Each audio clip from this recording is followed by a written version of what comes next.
سلسلہ اویسیہ، اصل میں سلسلہ اویسیہ جو ہے یہ باقاعدہ کوئی سلسلہ نہیں ہے، جیسے ہمارے یہاں ہے نا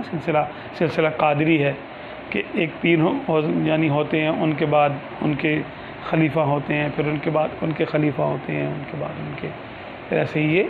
خلافت جو ہے وہ چلتی ہے، یہ ایک سلسلہ ہو گیا۔ نقشبندیوں میں بھی ہے، سہروردیوں میں بھی ہے، اسی طرح دیگر تمام سلسلے جو ہیں، جنیدیہ ہے، عرب کے سلسلے ہیں، رفاعی ہے، شاذلی ہے، تو یہ سب بیعت در بیعت یہ چلتے ہیں، خلیفہ در خلیفہ ہوتے ہیں، اسی لیے ان کو سلسلہ کہا جاتا ہے۔ سلسلہ عربی میں زنجیر کو بولتے ہیں کہ زنجیر کی ایک کڑی دوسری کڑی سے ویل کنیکٹڈ ہے، ملی ہوئی ہے، کہ ایک کڑی دوسری کڑی سے ملی ہوئی ہے، اس کو کہتے ہیں سلسلہ، یعنی زنجیر۔ تو ان معنوں میں اویسی کوئی سلسلہ نہیں ہے کہ بعض لوگ یہ سمجھتے ہیں کہ شاید حضرت اویس قرنی رضی اللہ عنہ ان کا کوئی مرید خلیفہ آگے ہوا، پھر ان کا مرید اور خلیفہ ہوا، پھر ان کا مرید، ایسا نہیں ہے۔ سلسلہ یہ ایسے ہے کچھ معاملہ اس کا کہ جیسے آقا دو عالم صلی اللہ علیہ وسلم نے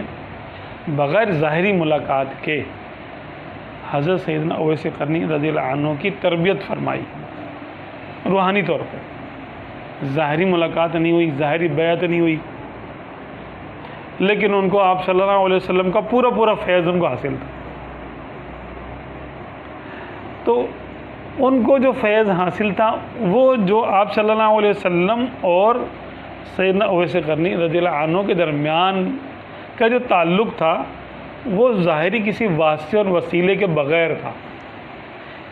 یہ فیض کا یہ سلسلہ،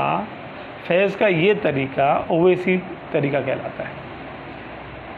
اب آپ صلی اللہ علیہ وسلم اپنی امت میں سے جس کو چاہیں جب چاہیں ایسی نسبت سے سرفراز کر سکتے اور کرتے، اور سنا ہے کہ یہ نسبت بڑی کمال کی ہوتی ہے، اور کوئی بہت کم خوش نصیب لوگ ہوتے ہیں ایسے جن کو یہ والی نسبت عطا ہوتی ہے، اللہ ماشاء اللہ، یعنی جسے کہتے ہیں نا، یعنی اولیاء اللہ بھی اس پر رش کرتے ہیں کہ جس کو یہ نسبت عطا ہو جاتی ہے، جہاں تک ہم نے پڑھا ہے کتابوں میں۔ اچھا، پھر آپ صلی اللہ علیہ وسلم سے جو یہ والا طریقہ ثابت ہوا، دیگر بزرگوں نے بھی اوروں کی تربیت کی ایسے ہی، ہاں، کہ ظاہری ان کی ملاقات نہیں ہے، لیکن انہوں نے کسی آنے والے شخص کی آپ نے تربیت فرمائی۔ مثال کے طور پہ آپ جو ہے وہ کسی مزار پہ جاتے ہیں، جیسے عبداللہ شاہ غازی رحمۃ اللہ علیہ کے مزار پہ آپ چلے گئے، ویسے تو سب لوگ ہی جاتے ہیں اور فاتحہ پڑھ کے آتے ہیں کہ روحانی سکون حاصل ہوتا ہے، فیض ہوتا ہے۔ اب اگر ایسے ہو جائے کہ وہ آپ کو منتخب کر لیں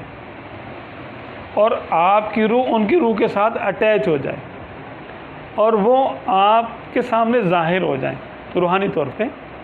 آپ کے خواب میں آ جائیں، آپ کے مراقبے میں آ جائیں اور آ کے آپ کو بیعت کر لیں، اور پھر آپ کی تعلیم و تربیت کا سلسلہ شروع ہو جائے، تو اب ظاہری طور پہ تو بیچ میں کوئی کتنے 100 سال کا گیپ ہے آپ میں اور عبداللہ شاہ غازی علیہ الرحمہ کے دور میں، ہے نا، تقریباً 1250-1300 سال کا گیپ ہو گیا، لیکن ارواح کے لیے یہ فاصلہ کوئی فاصلہ نہیں ہے، کیونکہ روح کا روح سے تعلق ہے، اور ارواح ایک دوسرے کو پہچانتی ہیں، وہ تو روز ازل سے پہچانتی ہیں۔ تو اس طریقے سے یہ والا جو فیض دینے کا طریقہ ہوگا، یہ بھی سلسلہ اویسی اور فیض اویسی کہلائے گا۔ کتنے لوگوں کو داتا حضور سے ہوتا ہے، کتنوں کو حضور غوث اعظم سے ہوتا ہے۔ اچھا، یہ بھی ہو سکتا ہے کہ جس کو فیض ہو رہا ہے اس کے کوئی ظاہری پیر صاحب بھی ہوں، یہ بھی ہے، ضرور نہیں ہے کہ اس کا کوئی پیر ہی نہ ہو، بعض اوقات تو کوئی پیر نہیں بھی ہوتا، کسی کا کوئی پیر نہیں ہوتا، تو ساری تربیت کی یعنی جو ہے نا وہ کسی صاحب مزار سے ان کو ہو جاتی ہے۔ جب ساری ان کی تربیت ہو جاتی ہے تو پھر ان کو کہا جاتا ہے کہ اب تم ظاہری طور پہ بھی فلاں شخص کے پاس جا کے بیعت کر لو، تاکہ ظاہر کی شرائط پوری ہو جائیں. یہ بھی ہوتا ہے. تو ظاہری سلسلہ بھی قائم رکھا جاتا ہے اور باطنی